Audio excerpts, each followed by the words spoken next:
So it's saw sharpening time. This chain has a hard life, especially when we're doing what it is we're doing here today. I mean, just look at all these trees. Look at that nightmare that we were into earlier. You know, we're trying to clear out this road a little bit, tidy it up.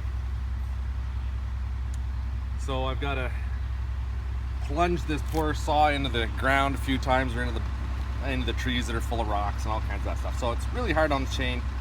So I always have to sharpen it. If you don't keep your chain sharp, what ends up happening is you start working yourself too hard. You're pushing on the saw really hard. Something gives, you know, you're gonna slip, you're getting tired, you're gonna cut your arm off, you're gonna hurt yourself.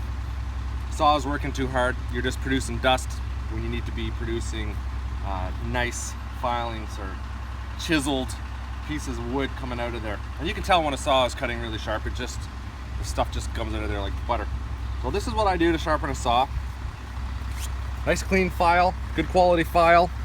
I pin the saw as best I can. I got one of the little bear claws there stuck into the tree, and I've got the handle stuck in there as well. So it's pretty good and tight. Some guys have a little clamp that they hammer into a log. Other guys do it different ways. You know, this is just what I'm doing.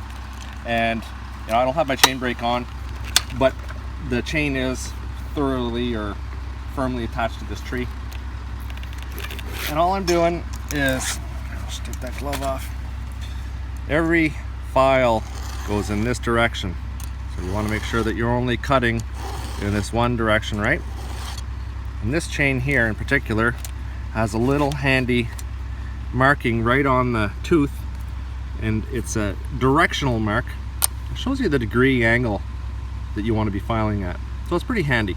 And it also means that when you've worn this chain right down to that little mark, it's time to toss it, because those are just going to break off at that point anyway. So you want to keep your file at that same angle. You turn the file every once in a while. I do it just about every pass, and that just keeps the file from wearing unevenly. You just do it as many times as necessary to keep, well, because I've been in the rocks, the edge of this is just hammered. But I want to take out the roundness on it. It gets rounded at the very end, and then it doesn't really cut. So I want to take out that roundness. I want to develop that point and that sharp edge on there again. So, you know, if I were just cutting in trees, every once in a while I'd just take it out, run 3 passes over it, maybe 4 passes, it'd be nice and sharp again. But this one here, really, I just got to work it until it's sharp again. So this is what I do. I'm not pushing too hard into the chain. I'm not trying to rip it apart. I'm not trying to work it too fast. And when the chain is really dull, or it's got like it's misshaped, that's better there now. But when it's misshaped, you put the file in for the first time, it's going to really grab hard, and you know something's not right. That's better. It's cutting well. There. That's a nice sharp tooth. So I'll go along and I'll do the whole chain.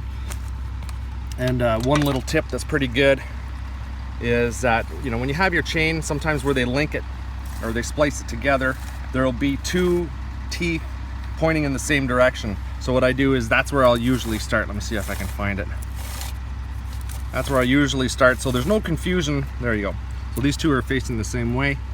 So I'd start, you know, right here, and I'd work my way around until I get to here. That way I know that I've done everything I need to do, and I'm not going to accidentally skip over and do more teeth. Now for the other side, same thing. A little harder for some guys to do because it's left-handed.